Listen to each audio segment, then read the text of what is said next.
Amada igreja, nossa frágil e religiosa mentalidade luta diariamente contra a pressão exercida pela imagem de um Deus que age nos padrões humanos. Por mais que nós tenhamos escutado sobre graça, dificilmente nos deixamos afetar pelo impacto e pelos benefícios dessa graça. Nosso comportamento insiste em dizer que temos méritos e que por esses méritos e que por meio desses méritos podemos nos chegar a Deus. Por mais que tenhamos escutado sobre graça, nós concebemos um Deus que vai nos premiar pelos nossos acertos e nos castigar por nossos erros, exatamente como faríamos se estivéssemos em seu lugar. Como se Deus fosse um Papai Noel. Você foi um bom menino, você fez a lição de casa, você obedeceu o papai e a mamãe, então você vai ganhar presente de Natal. Alguém disse: Deus criou o homem à sua imagem e semelhança, e o homem retribuiu a gentileza. Nós concebemos um Deus à nossa imagem e semelhança. Amados, é claro e óbvio que a vida cristã impõe padrões elevados de conduta moral. É bíblico o sermos santos como Ele é santo. É bíblico o sem santidade ninguém verá a Deus. Porém, são atributos divinos: o amor incondicional, a misericórdia que se renova a cada manhã a causa de não sermos consumidos, a compaixão e o perdão. E quando minha é essa distorcida visão de Deus, minha relação é amplamente prejudicada. Facilmente eu posso substituir a alegria da vida cristã pelo pesar do fardo da religião. Quando essa é a minha equivocada visão de Deus, dificilmente eu vou lidar com os meus erros de forma bíblica, apropriada, espiritualmente saudável.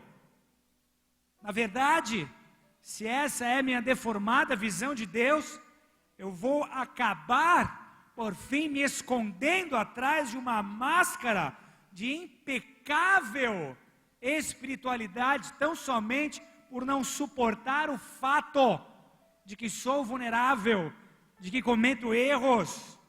Abra sua Bíblia comigo em Gênesis capítulo 3, verso 1. Deixa eu corrigir uma bobagem que eu disse aqui, quando apresentava o Mateus. Confundi Marcos e Mateus, disse que Mateus não estava entre os 12, na verdade, dos 4 evangelhos, Marcos e Lucas não estavam entre os 12, que fora esse meu, bem na frente do Birajara Crespo, que é vergonha, ainda bem que minha mãe não veio na igreja hoje.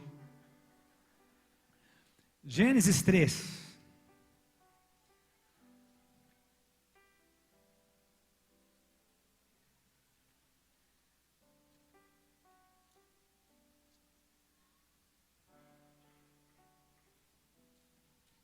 Verso 1 em diante, até o 10.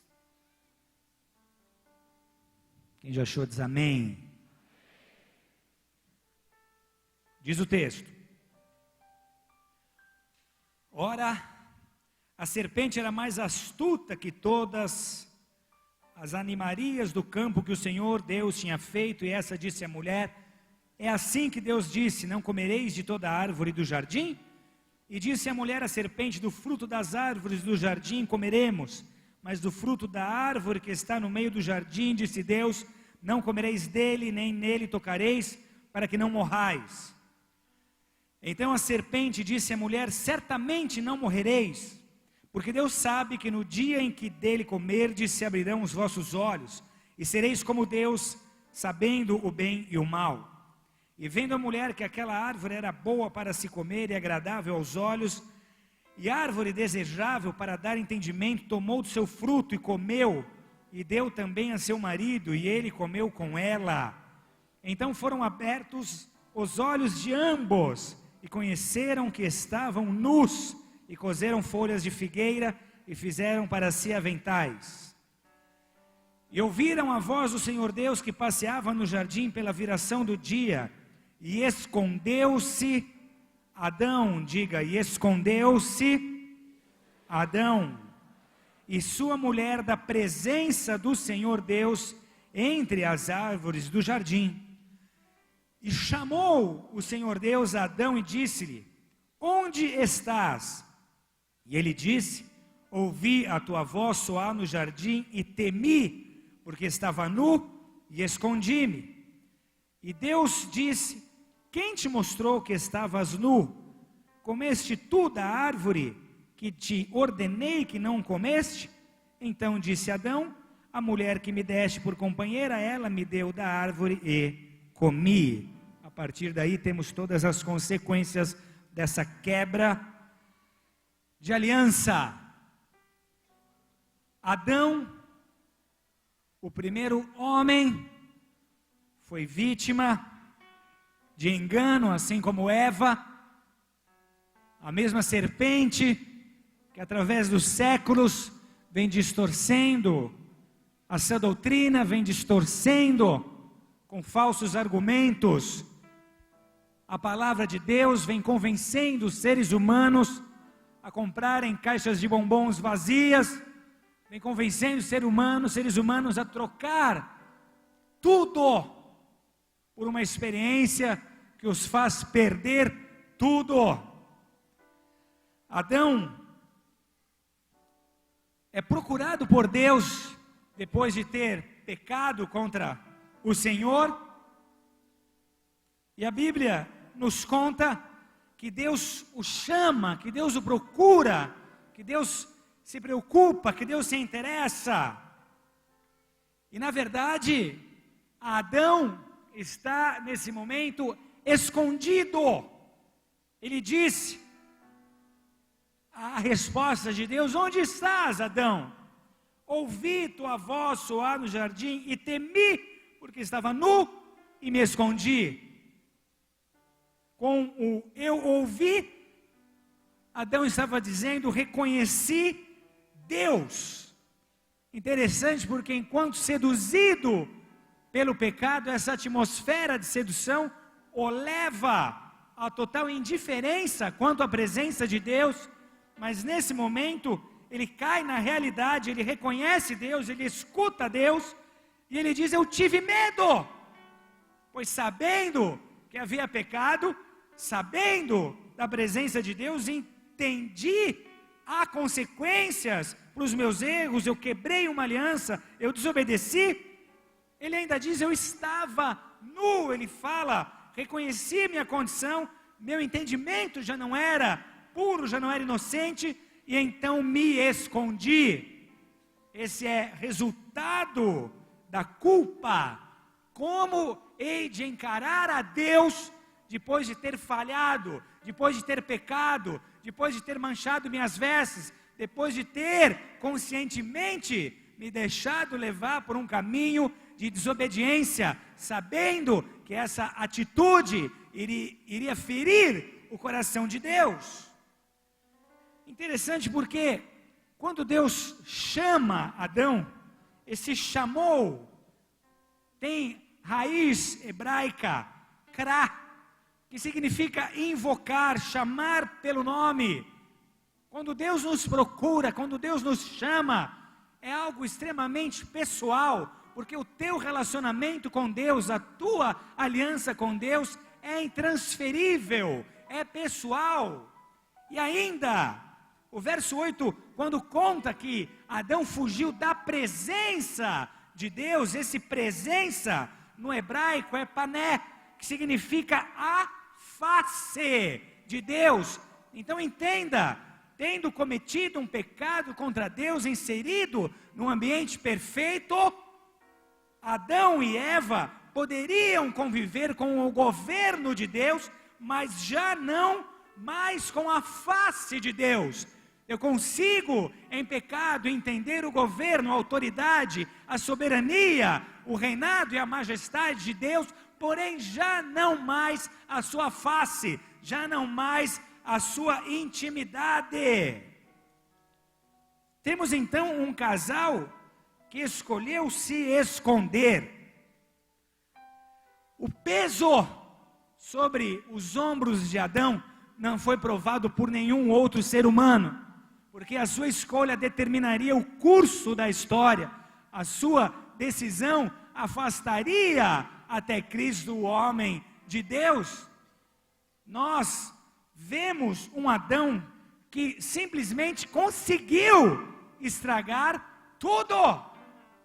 Deus constrói para ele um jardim, ele ali tem o sustento, ele ali tem todos os seus sentidos aguçados, trabalhando, resposta para cada um deles. Ele poderia contemplar a natureza, os pássaros, as plantas, ele tinha alimento de todos os tipos, ele tinha a audição abençoada pelo canto dos pássaros, pelo barulho das águas, ele podia tocar e experimentar as texturas das mais diversas. Ele estava num lugar perfeito, na hora certa, com a mulher perfeita, em íntima e poderosíssima amizade com Deus, gozando de uma faculdade intelectual que foi perdida com a queda, e simplesmente consegue escolher a decisão errada. E de repente, esse sonho vivido, essa extensão de reino nos céus, é marcada por uma explosão. Bum! De uma hora para outra, ele destrói esse cenário. Do dia para a noite, Adão simplesmente perde tudo. Pense no que foi a culpa para esse primeiro homem. Pense na dificuldade de se apresentar a esse Deus, de entrar em intimidade com o seu Criador. A glória de Deus revela a nossa condição espiritual, e isso leva Adão a ter que se esconder. Ele não queria se expor, ele não queria que Deus soubesse o que ele sentia, o que ele havia feito. Ele não queria que ele tivesse que passar pela vergonha de se apresentar a Deus em pecado, tendo cometido um erro tão terrível. Ele se esconde, ele se enche de vergonha, ele se enche de medo. O que eu fiz? Como é que eu consegui errar nesse nível? Era tudo perfeito, eu tinha Deus, eu tinha a bênção. Como é que eu consegui quebrar essa aliança? As consequências nefastas, a maldição proveniente desse erro. Imagina que sentimentos assaltaram as emoções de Adão. O gosto amargo de saber que havia decepcionado a Deus, que havia arrebentado a sua comunhão com Deus.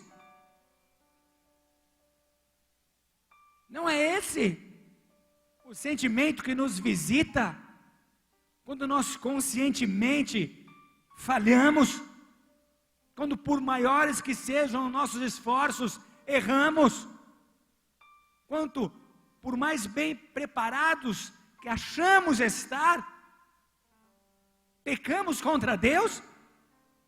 Quantas pessoas hoje, apesar de todo conhecimento sobre a graça, se sentem escravizadas pela culpa, transformam a culpa num ídolo, simplesmente depois de um ou mais erros, não conseguem se recuperar, não conseguem se levantar e recomeçar na condição em que estavam.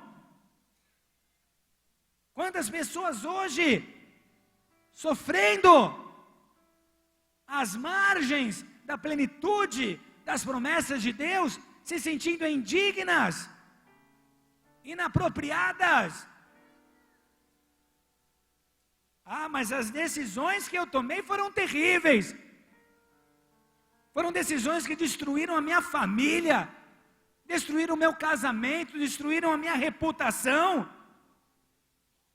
As minhas decisões foram trágicas, foram sérias demais. Eu implodi meu patrimônio, eu destruí minha vida financeira, a nossa segurança. Eu errei, eu falhei, eu estou decepcionado comigo mesmo. Eu tinha tudo para dar certo, Deus acreditou em mim, Deus delegou a autoridade, eu tinha unção, eu tinha uma missão, eu tinha tudo para funcionar, para frutificar, e eu consegui destruir tudo, por escolher pecar. Aqui o que nós temos? Um Deus que quando dá, está nos dizendo: eu tenho prazer em você. Um Deus que quando dá, te faz se sentir próximo a Ele. Deus me deu, eu sou abençoado, Ele está comigo, eu sou agraciado, eu tenho a graça, eu tenho a glória. Agora, nessa condição e nesses termos, um Deus que quando tira, está sinalizando desprazer, está sinalizando rejeição. É como se Ele te repudiasse. Enquanto eu tenho, Ele está comigo. Quando eu perco, Deus me repudia, Deus me rejeita. Será que assim você concebe Deus? Será Deus um Deus volúvel? Um Deus vulnerável? Deus te chama,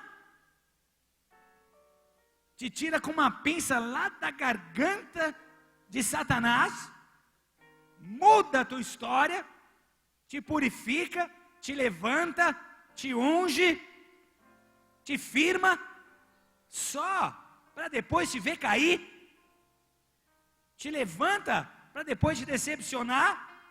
Será que é esse o Deus que nós cremos? Essa é a nossa visão de Deus, um Deus que te honra, só para depois te arrancar a saúde, a paz, a prosperidade, a progenitura, o sucesso, a alegria. Um Deus que brinca com seus filhos. Igreja, um dos nossos maiores erros nesses dias tem sido projetar em Deus os sentimentos que nutrimos por nós mesmos. Deus não nos trata como nós costumamos nos tratar quando falhamos. Se nós nos escondemos, é porque muitas vezes não conseguimos lidar com a nossa própria condição. Aquilo é detestável demais. Como é que Deus pode querer me amar e pode querer me perdoar se esse sou eu? E se nós nos detestamos, nós cremos e tomamos por certo que Deus sinta o mesmo por nós.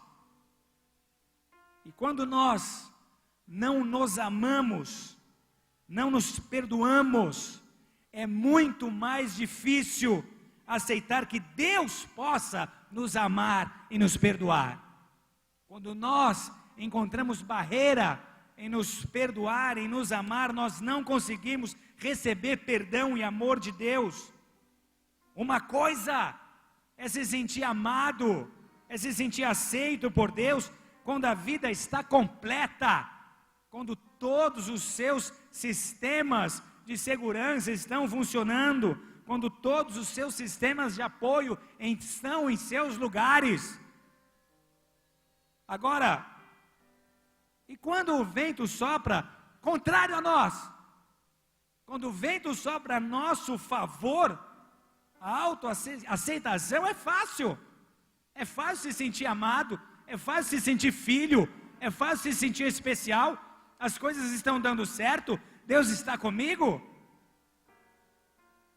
Agora, e quando caímos?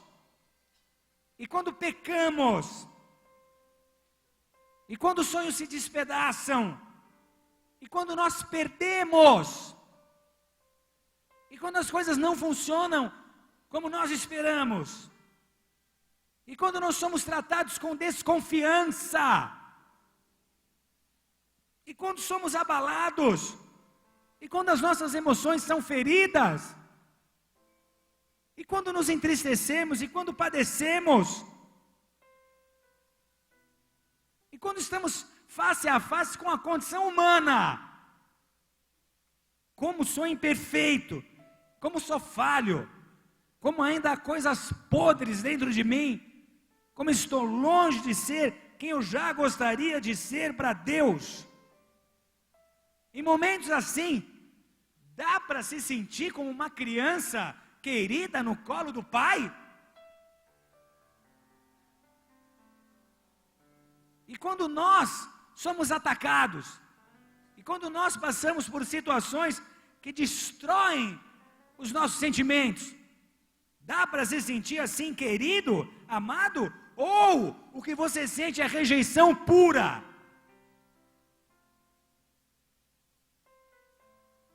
A oração já não é a mesma, a comunhão já não é a mesma.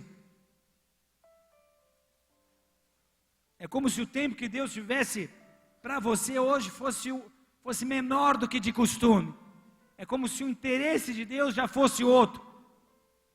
É como se o cristão fosse descartável para Deus.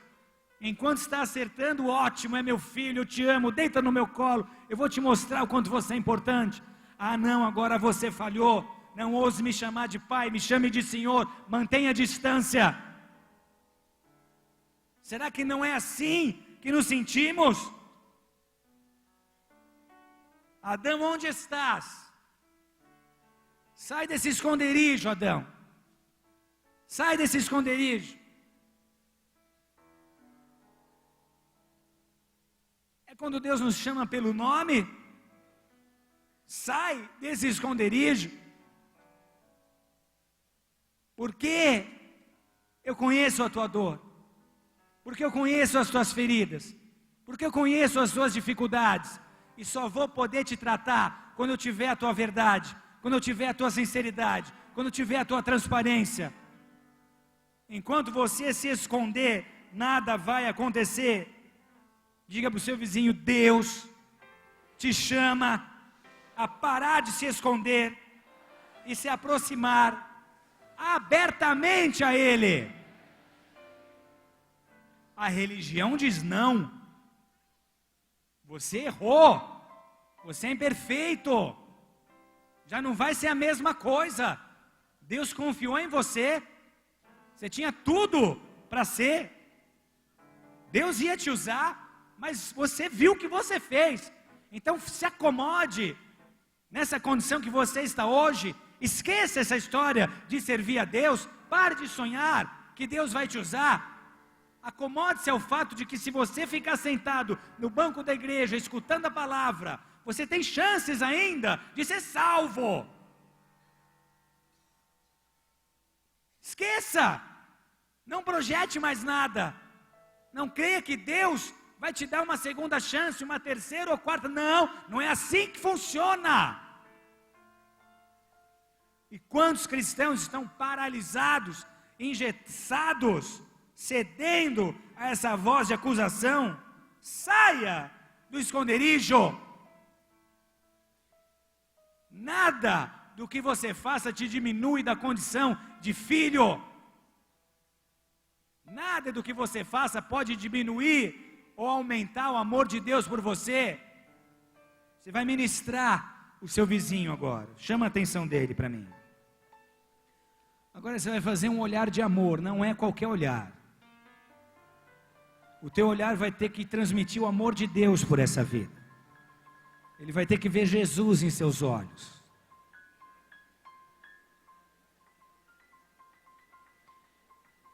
E você vai dizer assim para ele, um olhar de ternura, compaixão. Pensa que seu olhar pode tirar o seu vizinho do fundo do poço hoje. Diga assim para ele: você entendendo ou não, Deus te ama, Ele está em você, Ele vive em você, Ele habita em você, e Ele te oferece uma compaixão que não se compara a nada que você tenha experimentado. Dê uma salva de palmas a Jesus Cristo por isso.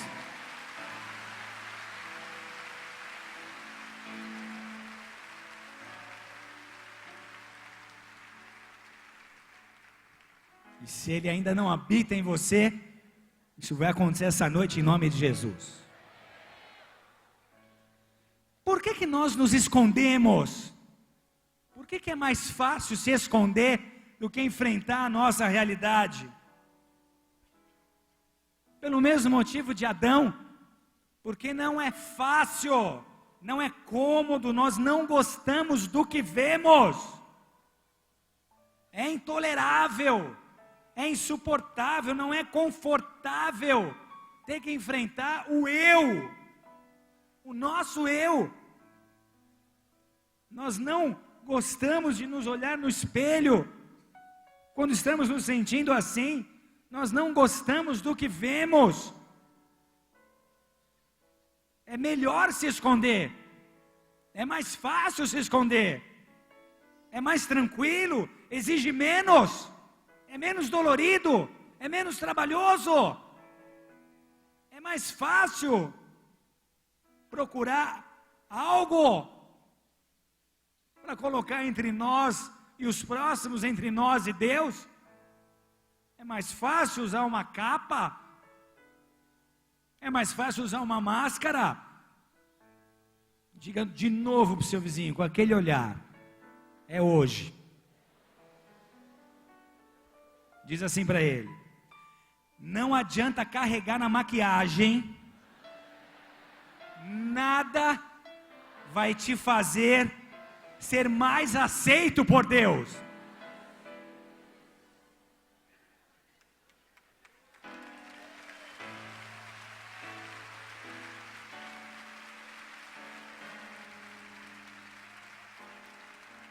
Ele conhece todas as suas imperfeições, todos os seus cravos, todas as suas espinhas, todas as suas cicatrizes, todas as suas manchas de gestação. Não adianta carregar na maquiagem.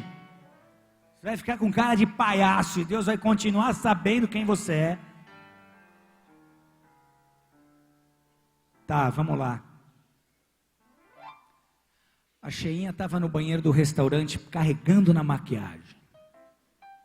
Aí chega uma magrinha do lado dela. Se maqueia rapidinho também, se olha no espelho e fala: obrigado, Diet Coke. Sai do banheiro. Entra outra, cintura 36. Está se maquiando e olha para o espelho e diz: obrigado, Diet Shake. E sai do banheiro. Por azar dela, entra uma terceira. Era tão magra que o pijama dela listrado tinha uma listra. Ela olha bem para o espelho, se arruma, joga o cabelo para cá, para lá e diz: obrigado, leite molico. E sai do banheiro. A Geinha acaba a maquiagem com toda a raiva do mundo, olha para o espelho e diz: eu te odeio, McDonald's.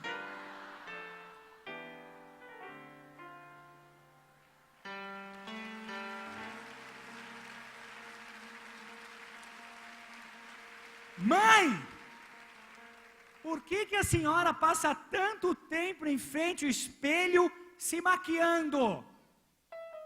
Ah, filhinho, é para ficar mais bonita. E por que não fica, mãe? Não vai adiantar. Nós sabemos disso.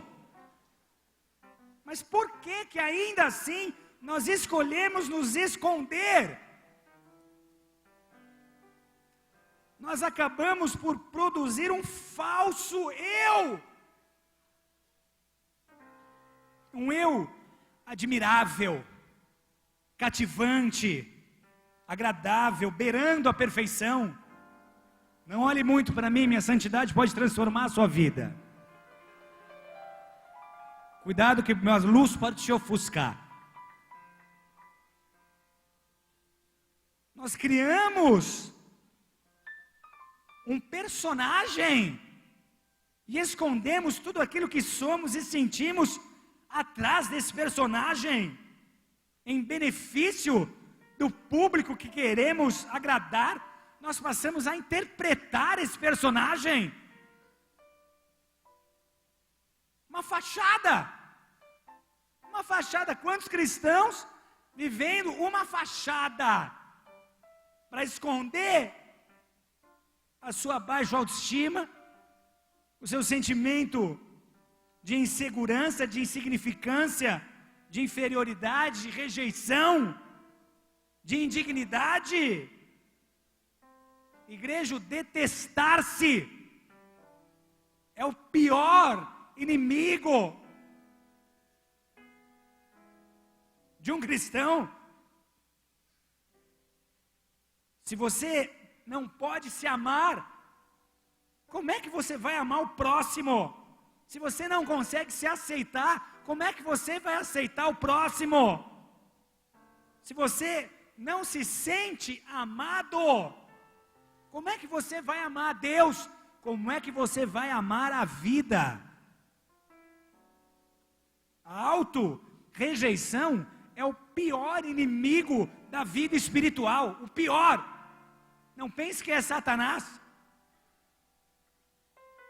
A maior armadilha do inferno não é o sucesso, não é o dinheiro, não é a fama, não é a popularidade, é a auto-rejeição. Uma pessoa que não está bem resolvida consigo mesma, com seus sentimentos, com a sua condição, uma pessoa que não se aceita, que se sente rejeitada, é o alvo mais fácil para o inferno. Quando nós acreditamos mesmo que somos indignos, que não somos amados, o sucesso e o poder vão ser esconderijos atraentes, mas tudo começa com uma raiz de rejeição. Quando alguém me critica, quando alguém me acusa, quando alguém me rejeita, quando alguém me abandona, quando alguém me deixa, é como se eu tivesse só mais uma evidência. É isso, eu merecia ser rejeitado, eu merecia ser abandonado, eu merecia ser difamado, eu merecia. Isso só mostra o quão ruim eu sou, o quão rejeitado eu sou. Eu mereço isso. Isso é só mais uma prova de que eu não sou ninguém, de que eu não tenho valor, de que Deus não me ama mesmo, que eu nunca vou conseguir me recuperar, eu nunca vou conseguir me levantar. O lado sombrio de cada um de nós vive dizendo coisas assim. E quantas pessoas dão mais crédito ao lado sombrio do que ao próprio Deus, do que a própria palavra de Deus? E o que você espera? Que Deus concorde com isso? Que Deus aplauda a sua autocomiseração? Que Deus aceite passivamente que você se sinta essa vítima? O que você espera? Que Deus tenha pena de você? Isso contradiz absurdamente o grito de amor de Jesus na cruz do Calvário. Ali ele estava gritando: eu te amo! Eu te amo, eu te amo, eu te entendo! Eu te amo, eu te respeito, eu te aceito, eu te entendo! Eu provo esse meu amor por você. É Jesus dizendo: eu fui rejeitado, eu fui abandonado, eu fui traído, eu fui crucificado para que você pudesse ser livre, para que você pudesse se sentir amado, para que você pudesse se sentir aceito, para que você pudesse ser restaurado, para que as suas emoções pudessem ser curadas. Eu te amo! Aleluia!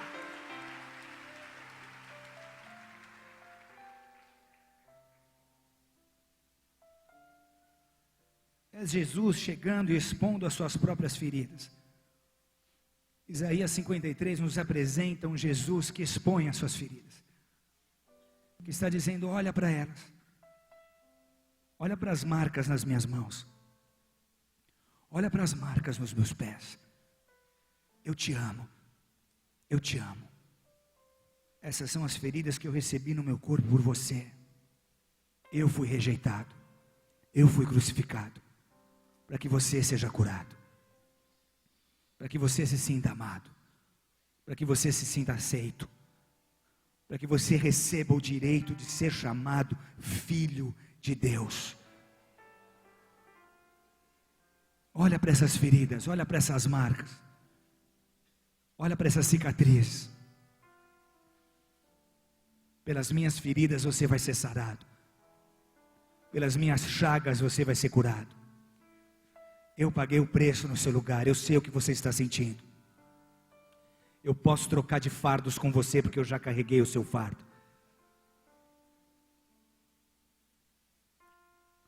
Mas o falso eu está lá, ele se esconde atrás de um desempenho perfeito, e ele aprende que o desempenho perfeito traz o reconhecimento, traz a aprovação que ele nunca teve de ninguém.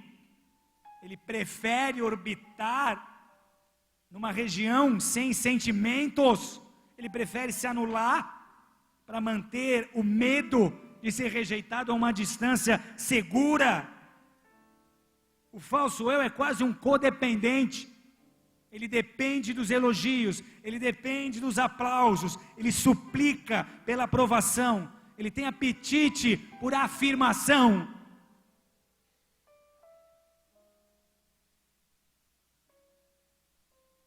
Ele procura, como ninguém, fonte de significado. Suas proezas sexuais são realizadas e contadas para que ele se sinta alguém ou alguma coisa. Sua sede de status, sua sede de crescimento, é simplesmente para que todos o olhem como alguém que merece respeito, como alguém que merece esse reconhecimento. Há um fariseu bem vivinho dentro de cada um de nós. Mateus 18, 1-4 diz assim: naquela hora aproximaram-se de Jesus os discípulos, perguntando: quem é, porventura, o maior no reino dos céus? E Jesus, chamando uma criança, repita comigo, uma criança, colocou-a no meio deles e disse: em verdade vos digo que se não converterdes e não vos tornardes como crianças, de modo algum entrareis no reino dos céus. Portanto, aquele que se humilhar como esta criança, esse será o maior no reino. Queridos, a necessidade de reconhecimento dos discípulos é apresentada aqui. Nós temos uma resposta de Jesus. Havia entre os discípulos uma competição por destaque, por importância, por esse significado. Eles precisavam ser alguém, eles dependiam ainda de elogios, eles dependiam ainda de status, de admiração alheia, de aplausos. Só que toda vez que essa ambição veio à tona, Jesus deu um jeito de colocar uma criança entre ele e os discípulos. E o que acontece conosco ao olharmos nos olhos de uma criança? Nós encontramos inocência, nós encontramos pureza, nós encontramos incapacidade para mentir, incapacidade para se fingir algo que não se é, para se fingir ser diferente do que se é. Nas nossas conversas sobre o céu, eu e o meu do meio, Rininha, esses dias, falando sobre a importância de estarmos firmes com Deus, ele me fala: pai, quando eu chegar no céu, eu não quero ser velhinho. Não quero. E eu entendi porque a gente sabe como é difícil envelhecer, não é? Esses dias a menorzinha olhou meus cabelos brancos e disse: pai, você está ficando velhinho, seu cabelo está prateado. É duro, ainda mais num tempo que tecnologia avança tanto assim, você se sente, a cada ano que passa, mais desatualizado, obsoleto. É horrível quando você tem que pedir para o seu filho de 6 anos te ensinar alguma coisa na internet. Não sei se é verdade, mas um irmão disse que trabalhando no suporte técnico de um provedor, ele recebe ligações de velhinhos tentando se atualizar, que dizem, por exemplo: olha aqui, eu já escrevi, estou tentando escrever aqui um e-mail, eu já escrevi o nome aqui, eu já coloquei o A. Como é que eu faço para fazer aquela bolinha em volta para ficar o arromba?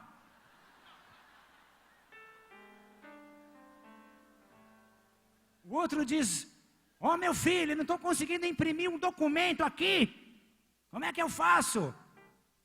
A tecla iniciar. Calma, filho, você não está falando com o Bill Gates. É horrível. Ele disse: pai, eu quero chegar no céu criança. Eu perguntei por quê? Porque ser criança é maravilhoso. Porque não há nada melhor do que ser criança. Só tem aquela coisa chata de chegar no parque e não ter a altura que os brinquedos pedem. Tirando isso, é maravilhoso ser criança. O que é, para nós, a dificuldade de descobrir a cada dia a criança interior? Como é mais fácil nós cedermos ao faço eu, do que nós buscarmos a essência da criança. Nós começamos bem, nós começamos como criança, mas a vida nos machuca, a vida nos marca, nós vamos sendo traídos, nós vamos nos decepcionando, nós vamos sendo machucados, e aquela criança vai morrendo, aquela criança vai sendo sufocada. Ela vai dando lugar a essa máscara, ela vai dando lugar a essa representação de alguém que eu não sou. Como é que eu vou abrir os meus sentimentos se eu já fiz isso e me feri? Como é que eu vou viver a vida como eu vivia? Se eu fui tão machucado, eu quero me autopreservar. Ninguém a partir de agora se aproxima tanto assim de mim.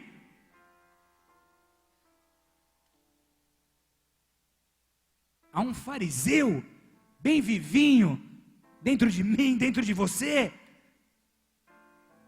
Havia um jogo entre os fariseus. E esse jogo tinha como objetivo o prestígio, a influência, a reputação, uso constante de manipulação, de controle, de agressão verbal, de intimidação, simplesmente por sede de poder, e muitas vezes, para compensar a deficiência de poder experimentado na adolescência e na infância. Tudo que eu não tive de poder, agora que eu tenho a chance de exercer, ninguém me rouba esse privilégio. Eu vou ser tudo que eu não consegui ser até hoje. Isso tem levado líderes cristãos, crianças, que nesse processo todo esquecem a essência e passam a se preocupar com símbolos de status, sejam eles bens materiais, sejam eles relacionamentos com pessoas influentes. É o que leva muitas pessoas a colocar o dinheiro em primeiro lugar, a adquirir muito conhecimento para se tornar uma pessoa interessante.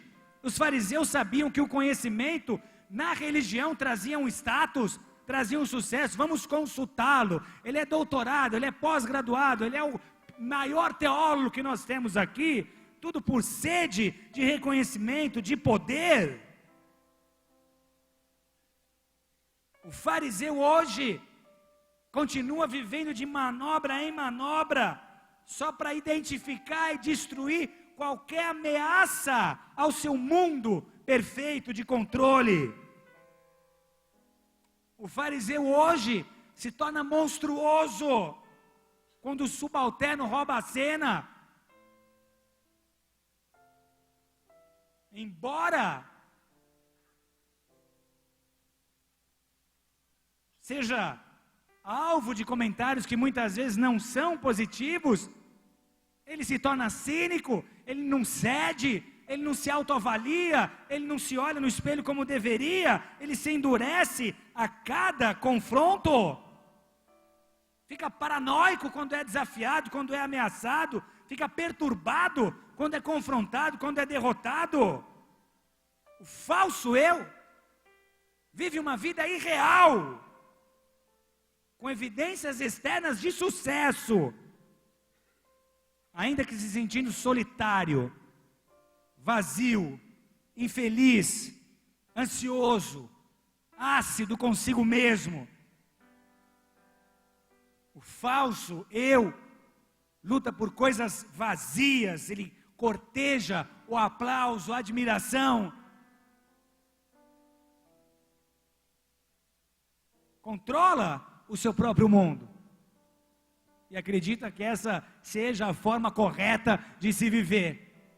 Só que a cada dia que passa, ele está mais longe da criança, mais distante da criança interior, menos provido de essência, mais distante do propósito de sua existência, mais enganado, mais iludido, mais confuso.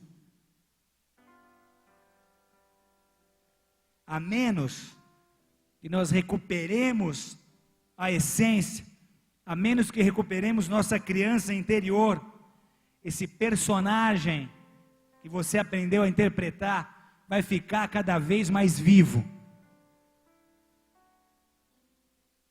Cada vez mais vivo e opressor e carrasco do eu interior. Se algo não acontecer, cada vez mais você vai se sentir um manequim de plástico numa vitrine só para ser observado. Cada vez mais você vai transmitir uma imagem que já não tem a ver com a sua verdadeira essência, com aquilo que está em seu interior. E sabe qual é o convite de Jesus? O mesmo que Deus fez a Adão. Sai do esconderijo. Sai do esconderijo. Noite de ceia é especial por muitos motivos. Principalmente porque na ceia o convite é o autoexame. Somos convidados a uma autoavaliação. Examine-se, pois, o homem a si mesmo, 1 Coríntios 11. Examine-se, pois, o homem a si mesmo. Se nós permitirmos que Deus manifeste a sua glória, nós conheceremos a nossa condição e teremos todas as chances de eliminar a culpa, a rejeição, o medo, a vergonha, todas as chances de destruirmos esse personagem, esse falso eu, todas as chances de recomeçarmos com Deus, de sermos vivificados por Ele, de voltarmos a sentir o prazer que sentíamos nos primeiros dias de cristianismo, de voltar a sentir a alegria do primeiro amor, de voltar a sentir fluir dentro de nós rios de águas vivas, rios de águas vivas, rios de águas vivas, e não essas gotinhas que temos provado. Se permitirmos que a glória de Deus se manifeste, se esquecermos os nossos esconderijos, se nos expusermos a essa glória, então seremos transformados. Se lidarmos com as nossas verdades, com as nossas raízes, então haverá chances para nós.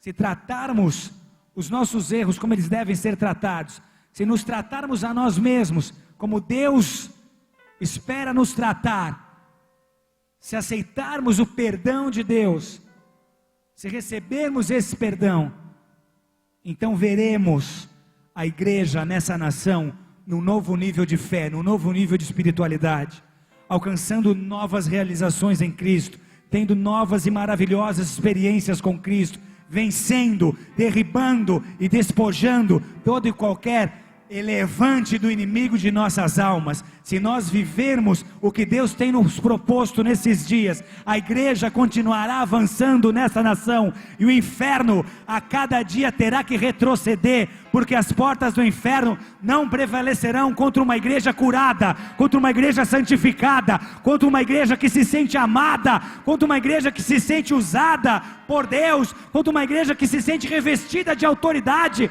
contra uma igreja que tem intimidade, contra uma igreja que é amiga de Deus, contra uma igreja de embaixadores de Cristo, contra uma igreja de pessoas vivificadas e cheias, e cheias, e cheias do Espírito Santo de Deus. Aleluia! Aleluia! Uma igreja que se sente rejeitada não dá fruto. Uma igreja que se sente distante não frutifica. Uma igreja que aceita esse tipo de acusação se afasta da graça, se afasta do coração de Deus, se afasta da presença santa de Deus, se afasta da manifestação gloriosa de Deus. Não quero me expor, me deixa escondidinho atrás das minhas tarefas ministeriais, me deixa escondidinho através do meu serviço a Deus na igreja, mas não me peça nada diferente disso, porque eu não sinto. Fé não é sentimento. Fé não é sentimento. Você não depende do que você sente, você depende do que você crê. Curva a tua cabeça e fecha os teus olhos. Aleluia. Aleluia. Eu sei. Há muitas pessoas que pela primeira vez estão nessa casa.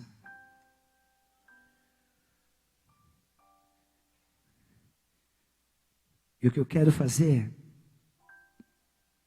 é te levar a esse entendimento. Por mais que seja difícil para você aceitar assim, por mais que as circunstâncias te levem a crer no contrário, Deus te ama.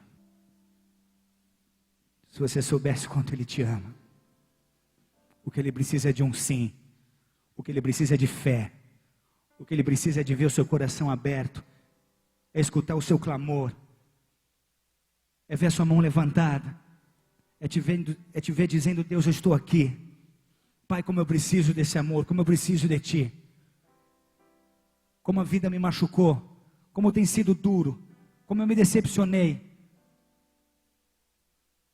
como a minha visão a Teu respeito e a meu respeito tem sido equivocada, errônea, distorcida. Mas nessa noite, eu quero ter uma experiência viva com esse amor, com essa restauração. Eu quero sentir essa cura, eu quero ter a chance de recomeçar, eu quero deixar coisas velhas para trás, eu quero me unir a Cristo, eu quero recomeçar. Principalmente se você estiver nos visitando, se essa é a tua condição, levanta a tua mão direita bem alto, eu quero orar por você. Bem alto. É algo entre você e Deus. É algo entre você e Deus. Não diz respeito a mais ninguém. Bem alto. Se você levantou a mão, se coloque de pé no seu lugar, eu quero orar por você. Se há mais alguém que queira receber essa oração, ainda que você não tenha levantado a mão, se coloque de pé no seu lugar.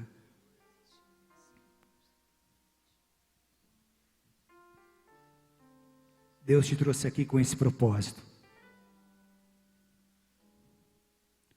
Eu vou fazer uma oração. Repita essa oração comigo, se ela for feita com sinceridade. Hoje a tua vida mudou. Com seus olhos fechados. Se tiver mais alguém, fique de pé. Não saia daqui com a chance de no futuro se arrepender. Ore com toda a sua fé, fique de pé. Com seus olhos fechados, declara assim comigo: Jesus, eu reconheço a tua divindade, a tua santidade, o teu senhorio e o teu governo. Reconheço o sacrifício feito na cruz do Calvário. Te peço, perdoa os meus pecados, justifica-me, santifica-me, transforma-me, porque a partir de hoje eu te recebo como meu único, exclusivo e suficiente Senhor e Salvador. Livra-me do mal, livra-me de todas as tentativas malignas de me afastar de Ti. Eu hoje estou rompendo com o império das trevas para ser enxertado na videira. Eu te peço, Senhor, derrama do Teu amor sobre a minha vida, porque a partir de hoje Tu és o meu Deus. Pai querido e amado, nós rogamos por essas vidas que se colocaram de pé. Nós sabemos que uma oração verdadeira, transparente, nunca será rejeitada por Ti. Em nome do Senhor Jesus, recebe estas vidas, inicia esse processo de regeneração, transforma-os de dentro para fora, purifica, santifica, quebra grilhões, liberta-os, ó Pai. Em nome de Jesus Cristo, completa a obra que está sendo iniciada hoje. Como igreja nós os abençoamos, os recebemos. Escreve, te peço, esses nomes no livro da vida e sê com cada um, para que nenhum se perca, para que nenhum se desvie nem para a direita nem para a esquerda. Em nome do Senhor Jesus, em nome de Jesus, amém, amém e amém. Glória a Deus.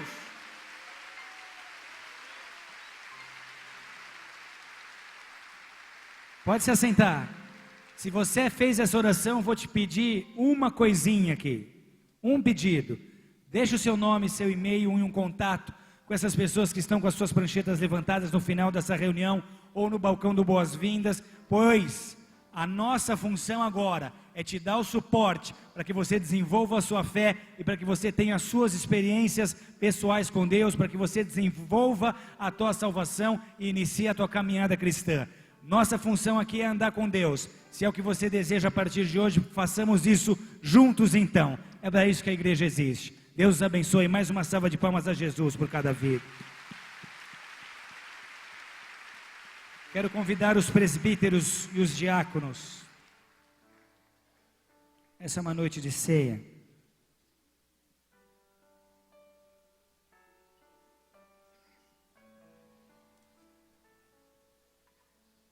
E diz o texto de 1 Coríntios 11, 23 em diante. Porque eu recebi do Senhor o que também vos ensinei, que o Senhor Jesus, na noite que foi traído, tomou o pão, e tendo dado graças, o partiu e disse: tomai e comei, isto é o meu corpo que é partido por vós, fazei isso em memória de mim.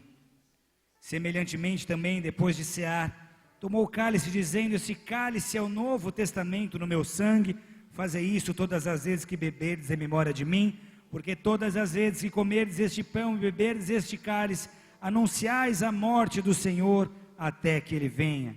Portanto, qualquer que comer esse pão ou beber o cálice do Senhor indignamente, será culpado do corpo e do sangue do Senhor. Examine-se, pois, o homem a si mesmo. Repita comigo: examine-se, pois, o homem a si mesmo, e assim coma desse pão e beba deste cálice, porque o que come e bebe indignamente, come e bebe para a sua própria condenação, não discernindo o corpo de Cristo. Aleluia.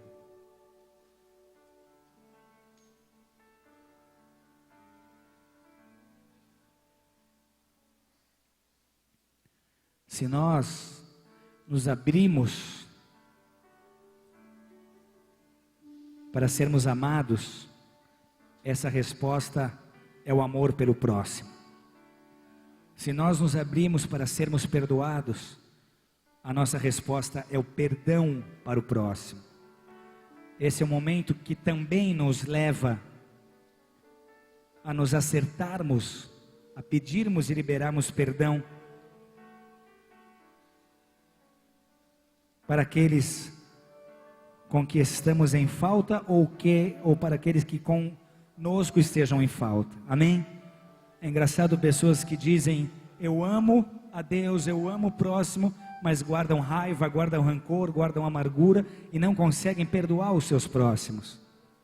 Perguntaram para um capitão do BOPE: se 3 traficantes se arrependessem, vocês perdoavam? A resposta dele foi: o perdão é função de Deus, a nossa função é facilitar o encontro. Será que você é um cristão capitão do BOPE? Se Ele te amou, se Ele te perdoou, ande em amor e em perdão ao próximo. Em nome de Cristo Jesus, Pai, nós consagramos a Ti esses elementos que simbolizam corpo e sangue do Cordeiro derramados por nós na cruz do Calvário. Produza em nós esses efeitos, e que o Teu Espírito agora traga constrangimento, que o Teu Espírito agora possa nos convencer do pecado, da justiça e do juízo, para que façamos morrer em nós, para que crucifiquemos nessa noite o nosso falso eu, o impostor que habita em cada um de nós, para que possamos ser como crianças em Tua presença, para que possamos viver esse evangelho puro, esse evangelho simples, ó Pai, distante de toda a religiosidade e de toda a tentativa de enrijecer os nossos corações, nos tornando inflexíveis para Ti, para a sociedade, para o mundo e para nós mesmos. Te pedimos isso em nome do Senhor Jesus. Amém e amém. Podeis servir.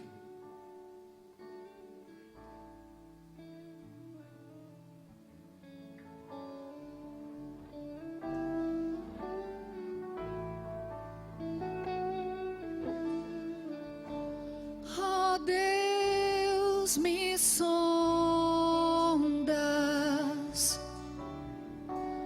conheces-me,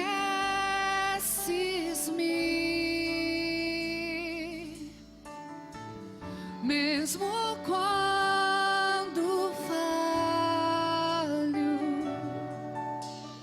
eu sei, me amas,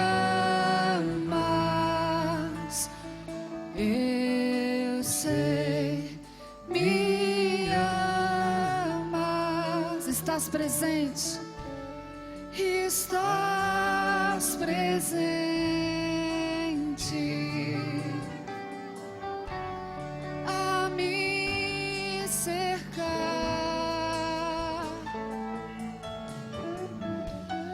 em todo tempo.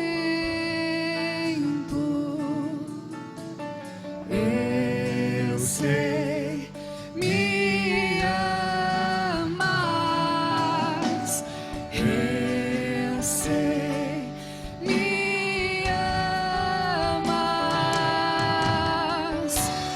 Prostro-me diante da cruz, vejo o sangue de Jesus. Nunca houve amor assim. Sobre a morte já venceu, sua glória o céu encheu. Nada irá me separar. O véu rasgou, o caminho abriu, tudo consumado está. O véu rasgou, o caminho abriu, tudo consumado está. E quando tudo se acabar,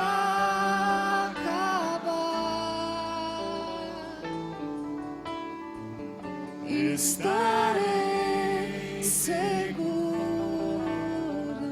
Eu sei, eu sei, eu sei, me amas, eu sei, me amas. Se coloque de pé se você ainda não está, se você já recebeu o cálice. À medida que você adora, à medida que você se aproxima da cruz, contempla as feridas de Cristo Jesus. A cura para as tuas emoções começa a acontecer. E você sabe, só você sabe, o quanto você precisa dessa cura. Deus vai te libertar desse cativeiro. Deus vai te libertar dessa prisão emocional. Ele vai romper esses grilhões. Tristeza você pode sentir, mas essa depressão potencializada pelo inferno, ela não te escraviza mais.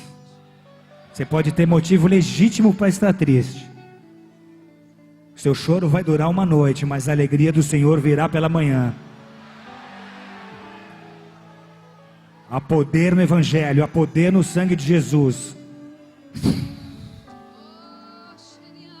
Há uma pessoa aqui, um jovem.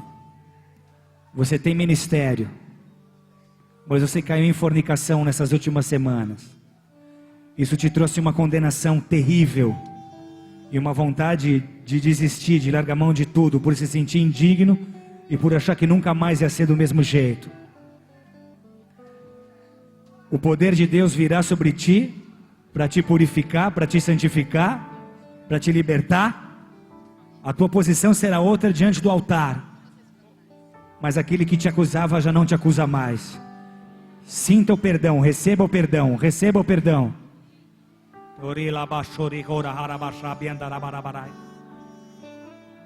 Você que se sentia acusado por um fio de se desviar, por um fio de se afastar, como se Deus não já te desse mais atenção, como se você já não valesse mais a pena.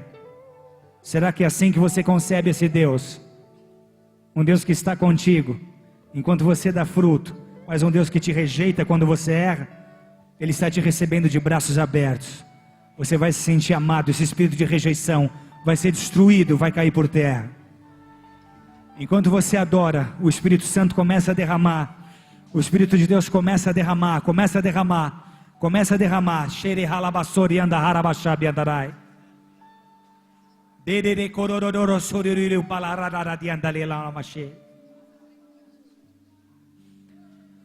Há uma pessoa que está aqui.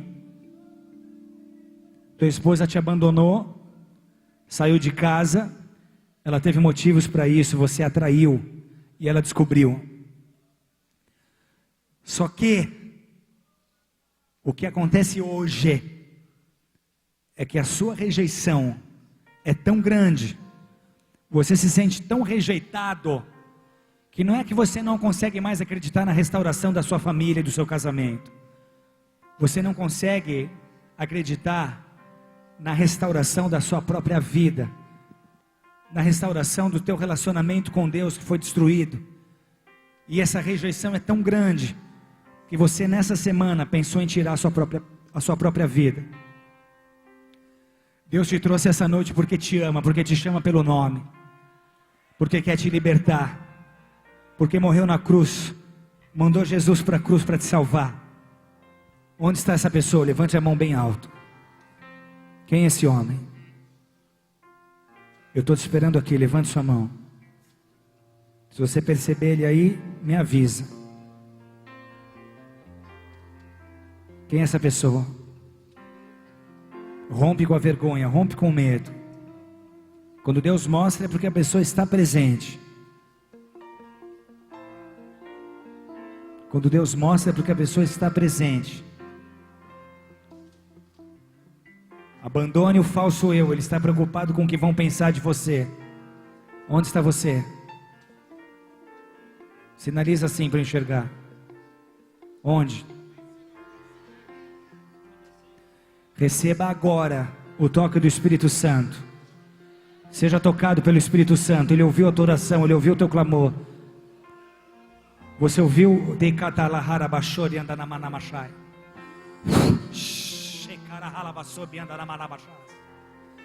O Espírito Santo de Deus ouviu a tua oração e ouviu o teu clamor, e te diz que não há nada impossível àquele que crê. Esse espírito de morte não tem mais poder sobre a sua vida, e você sai hoje dessa casa transformado, porque o teu Redentor vive, Continua adorando, continua adorando, continua adorando. Erga a tua voz em adoração. Enquanto você adora, os céus vão se abrindo. Quando tudo diz Oh, que xerelá, labachori, anda na machai. quando tudo diz que não, sua voz me encoraja a prosseguir.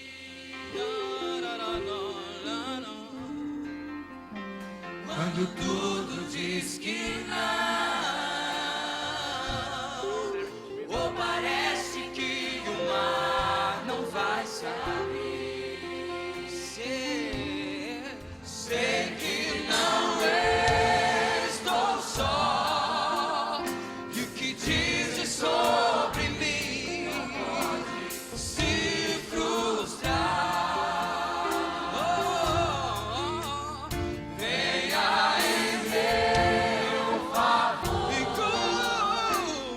cumpra em mim teu querer.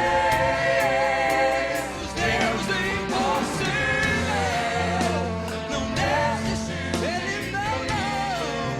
Sua destra me sustenta e me faz prevalecer. Deus impossível, não desistiu de mim. Sua destra me sustenta e me faz prevalecer. Deus do impossível, não desistiu de mim. Sua destra me sustenta e me faz prevalecer. Deus do impossível.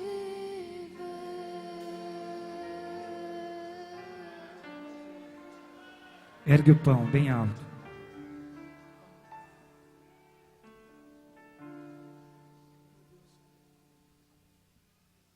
Ajuda-nos, Jesus, pois por Ti fomos chamados. Ajuda-nos a vencer essa tendência natural de Te concebermos como um Deus que age segundo os padrões humanos. Ajuda-nos a não nos distanciarmos de Teu coração, do poder de cura que está à nossa disposição, do poder de restauração que foi conquistado por Ti na cruz do Calvário. Ajuda-nos, Jesus, a não nos submetermos ao espírito de religiosidade que nos leva a vivermos de mentira em mentira. Não fomos chamados para vivermos uma farsa. Livra-nos, ó Pai, da tendência que temos de agradar mais a homens do que a Ti, de escondermos a nossa condição e de começarmos a acreditar no personagem que nós mesmos criamos. Quantas vezes, ó Deus, temos estado tão vazios, tão secos, tão desprovidos de alegria, de unção. Quantas vezes nossos casamentos enfrentando crises e nós insistindo e aparentar espiritualidade. Espiritualidade não deve ser aparentada, deve ser vivida. E o que nós fazemos aqui é buscar a essência da criança que habita em nós. Nós nos voltamos a Ti, pois não há esforço, não há justiça, não há realização qualquer que possa nos aproximar de Teu altar. Nada além da justiça do Filho. Nada além da justiça do Filho.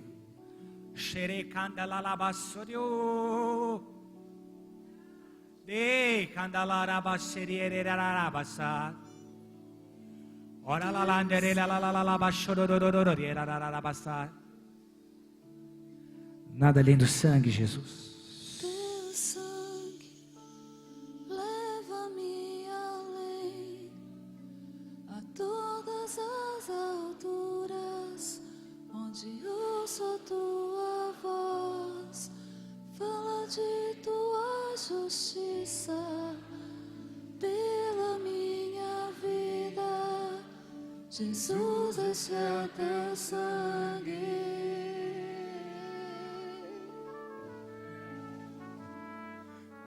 Tua cruz mostra tua graça, fala do amor do Pai que prepara para nós um caminho para Ele, onde posso me achegar somente pelo sangue.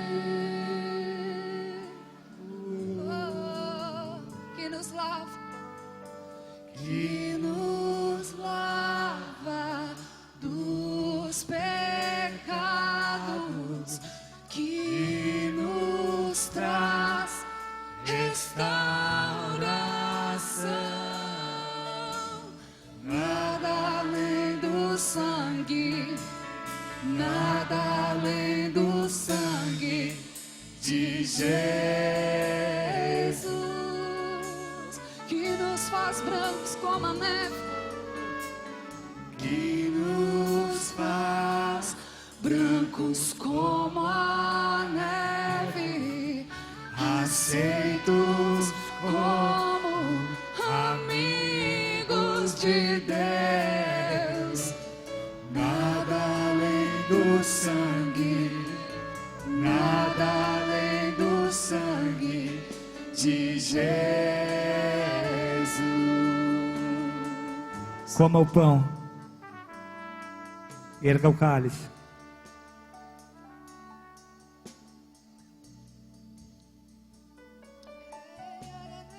Em memória de ti, Jesus.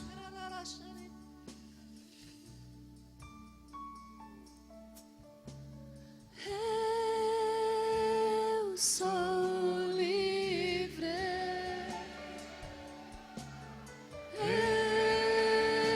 Eu sou livre. Nada além do sangue, nada além do sangue de Jesus.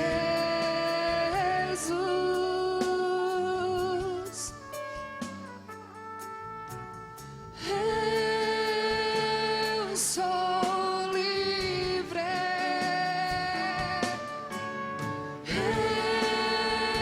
Eu sou livre. Nada além do sangue, nada além do sangue de Jesus.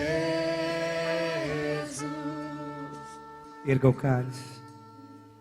Em memória de ti, Jesus. Celebrando tua morte e tua ressurreição, até que tu venhas. Aleluia. Bebamos. Além do sangue De Jesus. somos livres, livres, livres. Eu sou livre.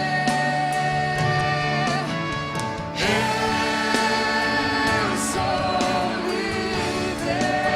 Nada além do sangue, nada além do sangue, nada além do sangue de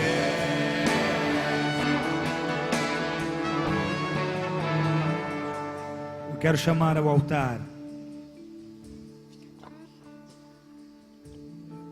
Gilmar e Lucila, Oliver e Andiara, Robson, Leandro Puzzo e Giovana, Paulo Riquelme e Camila, Vivian, Vanessa Ribeiro, Binho e Yane, Tati Lino, Vivisson, Felipe e Ellen, Cecília e Eduardo, Alex e Selmar, André de Jesus e Daniele Mateus, André Viana e Daniela Viana, Alexandre Fernanda, Marcelo e Adriana Puglia, Jeremias de Souza, Marcelo Neves e Juliana, Marcos Masquibe e Janaína, Márcio e Sabrina, Ricardo e Eline, Rafael, Parrel e Vaninha.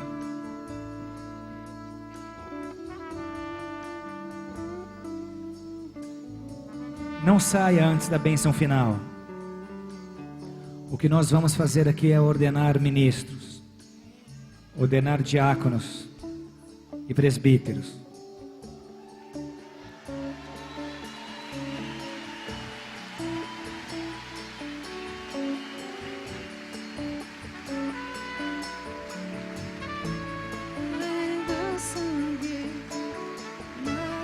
Se não der, faça 2 filas aqui.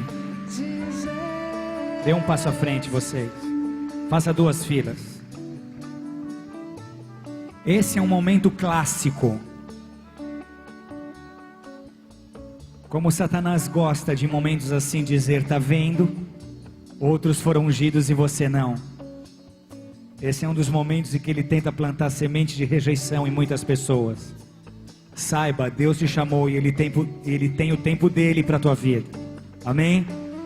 Essa casa é um berço de missionários, de ministros. No teu tempo, Deus vai te levantar e vai te usar. Não permita que Satanás diga o contrário para você. Amém? Saiba o quanto você é amado por Deus. Peço que essa primeira fila se coloque de joelhos.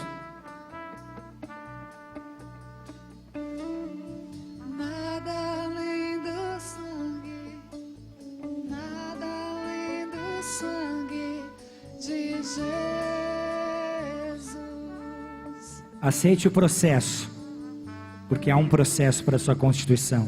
Submeta-se a ele. Pai querido e amado, quero chamar os pastores e os presbíteros dessa casa só. Pastores dessa casa, vem.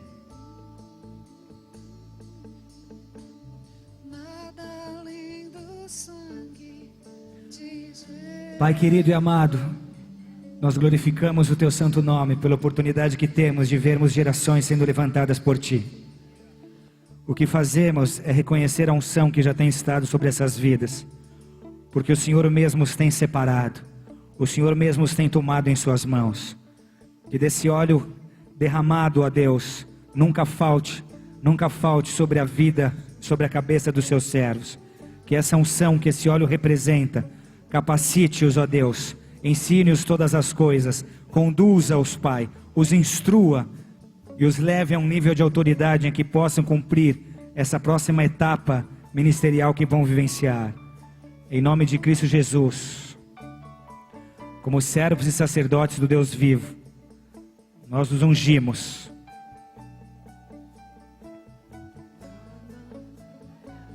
Os separamos como diáconos nessa casa.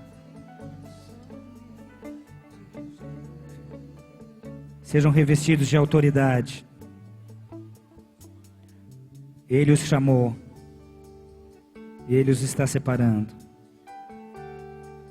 Receba essa unção. Honre essa unção. Reconheça a responsabilidade dessa unção. Abra-se para esses novos níveis. Que da mesma unção que tem estado sobre as nossas vidas, uma porção dobrada venham sobre as suas. Uma porção dobrada venha sobre as suas. Vocês são a nossa herança espiritual.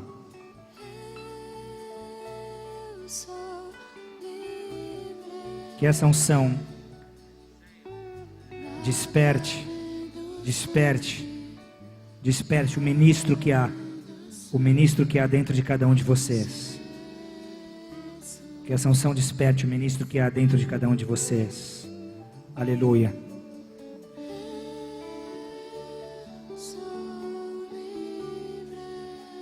Chorei ralabaçubi andando machai. Que Deus os capacite como referência como modelos.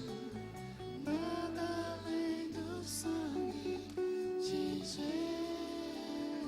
Xere halabassori harabarabarabarabashai.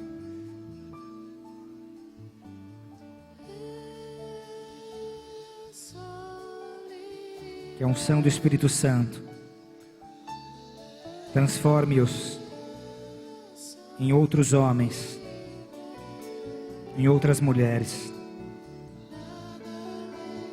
Capacite-os a profetizar, a fluir nos dons do Espírito Santo. Que sobre vocês venha o dom da palavra, a habilidade de pregar o Evangelho, graça diante de Deus e diante de homens. Nós os abençoamos. Igreja, estenda as mãos para cá e declare comigo: nós, Igreja de Jesus Cristo, reconhecemos a unção que está sobre as vossas vidas e os recebemos como diáconos no corpo de Cristo, na Igreja de Cristo Jesus, nesta casa, na Bola de Neve, em nome do Senhor Jesus. Abençoamos a sua chamada, abençoamos o seu ministério, profetizamos: sejam frutíferos, em nome de Cristo Jesus. Amém e amém. Dê uma salva de palmas a Jesus.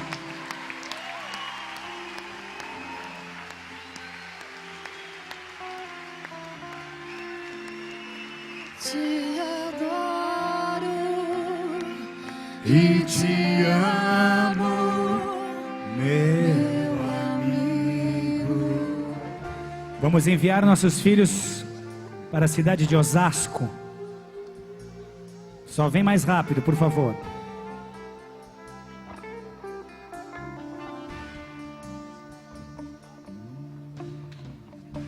Presbíteros a serem recebidos: Gerson e Kelly de Curitiba, e Brás de Presidente Prudente. Venham à frente.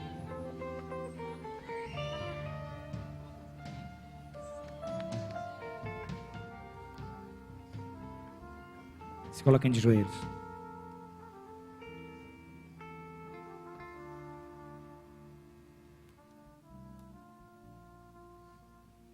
Você vai enviado como presbítero para Osasco. Você está no tempo de constituição com a sua esposa. Nós derramamos desse óleo sobre a vida de vocês, intercedendo para que do mesmo manto que está sobre nós, desse manto e dessa cobertura espiritual, vocês gozem de todo o benefício de se estar debaixo de cobertura espiritual. Que debaixo dessa bênção e dessa cobertura, tudo que está sobre nós esteja sobre vocês. Toda proteção, toda graça, toda unção para multiplicação. Poder, sinais, maravilhas, curas, milagres. Recebe essa unção. Nós reconhecemos esses obreiros, Pai, que escreveram uma história aqui conosco e que hoje estão recebendo desse óleo e dessa unção para ajudar no início dessa igreja em Osasco, Pai. Recebam dessa porção, dessa unção, dessa autoridade.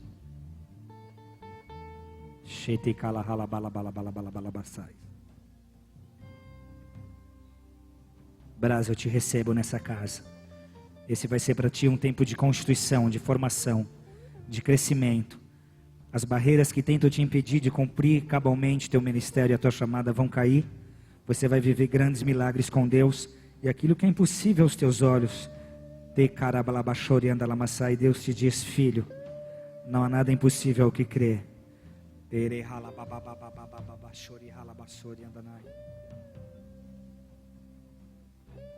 Eu os recebo. Sejam recebidos em amor e em honra nessa casa, pela história que vocês escreveram nessa família, desde o tempo de Porto Alegre, em Curitiba. É uma honra para nós recebê-los como presbíteros nessa igreja, nesse ministério. Que essa unção esteja sobre as suas vidas, que esse seja um tempo de crescimento, de desenvolvimento, e que nesse período Deus os leve ao ponto que os tem chamado a estar. Recebam essa unção em nome de Jesus. Aleluia. Aplauda Jesus Cristo.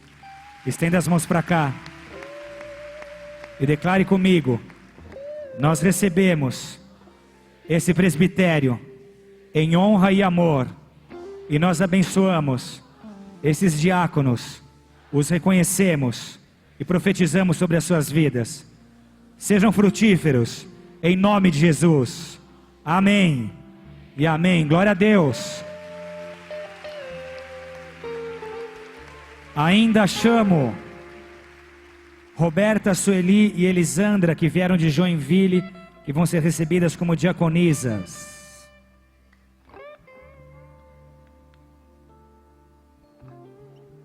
E Cláudio Amaral, William, Marcos Valete e Glauco.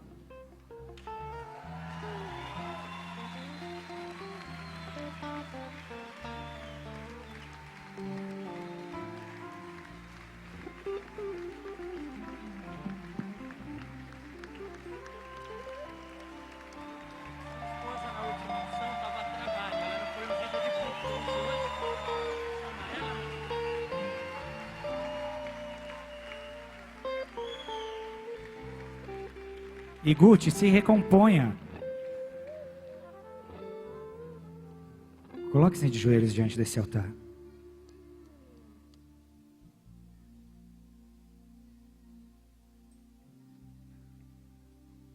Nós te recebemos como diaconisa, reconhecemos a unção que já foi derramada sobre a tua cabeça. Te abençoamos e abençoamos o teu ministério. É a nova etapa que Deus inicia na sua caminhada.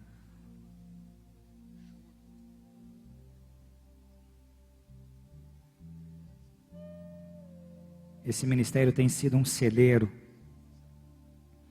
de pastores, de missionários.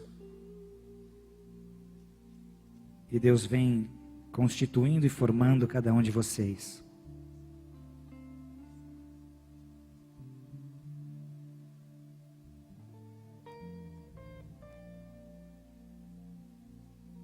Deus acredita em vocês. Deus confia em vocês. Deus os tem levantado e Deus os tem ungido para uma nova etapa, para uma nova fase em seus ministérios. E nós, como igreja, reconhecemos a unção que está sobre as suas vidas.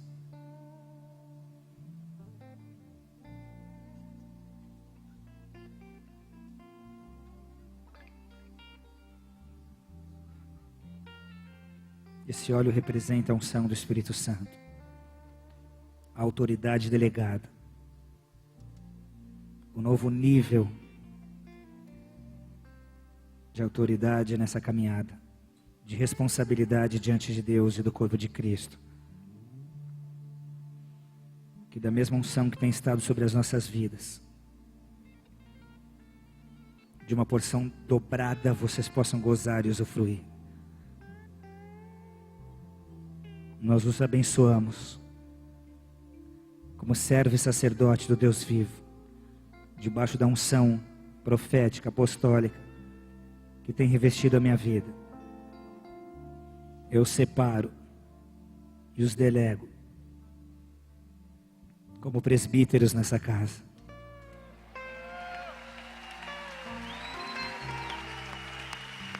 Estenda as mãos para cá. E declare comigo: nós, Igreja de Jesus Cristo, reconhecemos a unção que está sobre as nossas vidas e os recebemos como presbíteros nessa casa. Abençoamos os seus ministérios e declaramos um novo tempo. Sejam frutíferos em nome de Cristo Jesus. Amém e amém. Glória a Deus.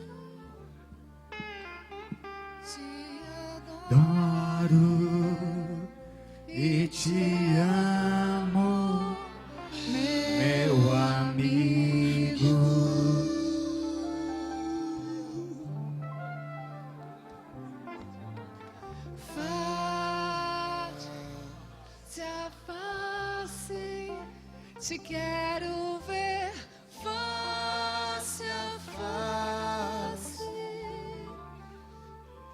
te adoro e te amo, meu amigo.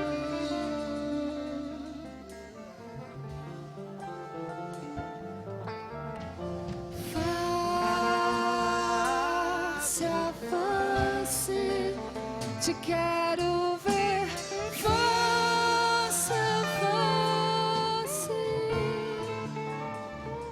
te adoro e te amo, meu amigo. Vamos encerrar adorando a Deus. Porque dele, por ele, para ele são todas as coisas. A Ele a glória, a Ele a glória, a Ele a glória, A ele a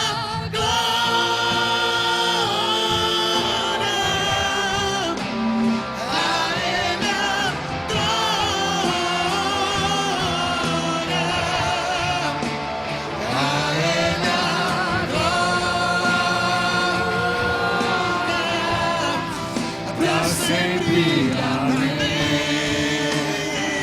Aê! seja o teu nome, Senhor.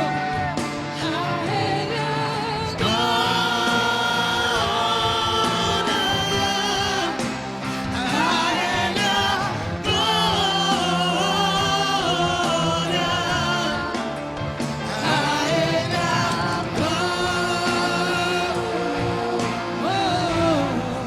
Pra sempre. Porque estamos debaixo da unção do reino, que não pode ser abalado.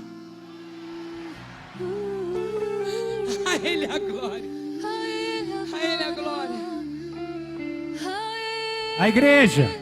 Face a A face contigo. Ele Face a face contigo, Senhor.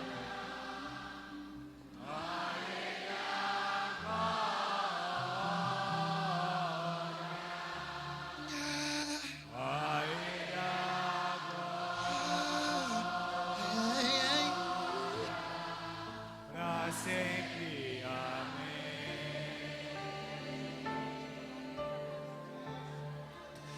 A ele a glória.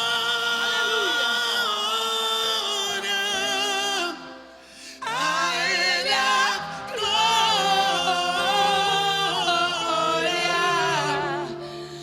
A ele a glória. Pra sempre.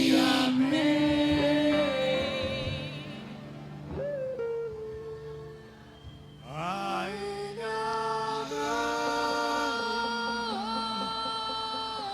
Toda a honra e toda a glória. A Ele a glória. Aleluia. A Ele a glória. Pra sempre. Amém. Se Deus é por nós, Quem será contra nós? quem será contra nós? O Senhor é o meu pastor, e nada me faltará. Oremos juntos.